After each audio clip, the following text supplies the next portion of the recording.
आपण महात्मा फुले विषयी डीप मध्ये अभ्यासणारच आहोत, पण सावित्रीबाई फुले विषयी सुद्धा आपल्याला अभ्यासणं गरजेचं आहे.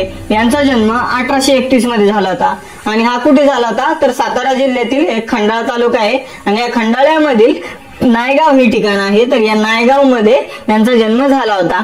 आता आपल्याला सावित्रीबाई विषयी सर्वांनाच माहिती आहे की या महाराष्ट्रातील पहिल्या स्त्री शिक्षिका आहे आणि पुढे जाऊन त्या मुख्याध्यापक पण झाल्या होत्या.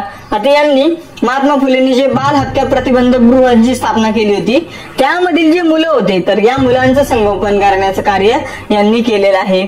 त्याचबरोबर महात्मा फुलेंच्या खांद्याला खांदा लावून यांनी समाज कार्य करण्याचं कार्य केलेलं आहे. त्याचबरोबर यांनी काही ग्रंथ लिहिलेले ते आपल्याला अभ्यासणं गरजेचं आहे. ते आहे काव्य फुले आणि दुसरा 52 काशी सुबोध रत्नाकर. कोणता? 52 काशी सुबोध रत्नाकर आणि काव्य फुले हे त्यांचे ग्रंथ आहेत. यानंतर यांचा मृत्यू कसा झाला तर यांच्या मृत्यूविषयी तुम्हाला जाणून घेणं गरजेचं आहे.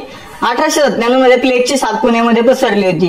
तर या प्लेगचे जे रुग्ण होते त्यांची सेवा करण्याचं कार्य करत होत्या सावित्रीबाई फुले आणि त्यांची सेवा करता करता त्यांना स्वतःला प्लेग झाला आणि त्यामुळे 1897 मध्ये त्यांचा मृत्यू झाला. म्हणजे बघा, एखाद्या व्यक्तीला माहिती आहे की यामुळे आपला मृत्यू होऊ शकतो तरी देखील त्यांनी ते कार्य केलं आणि त्यामुळेच त्यांचा मृत्यू झालेला इथं आहे. म्हणजे बघा, सावित्रीबाई फुले किती थोर समाज सुधारक होते. तर मित्रांनो, आता आपण विष्णू शास्त्री पंडित, त्याचबरोबर भाऊ महाजन, त्यानंतर विष्णू बुवा ब्रह्मचारी आणि सावित्रीबाई फुले याविषयी जाणून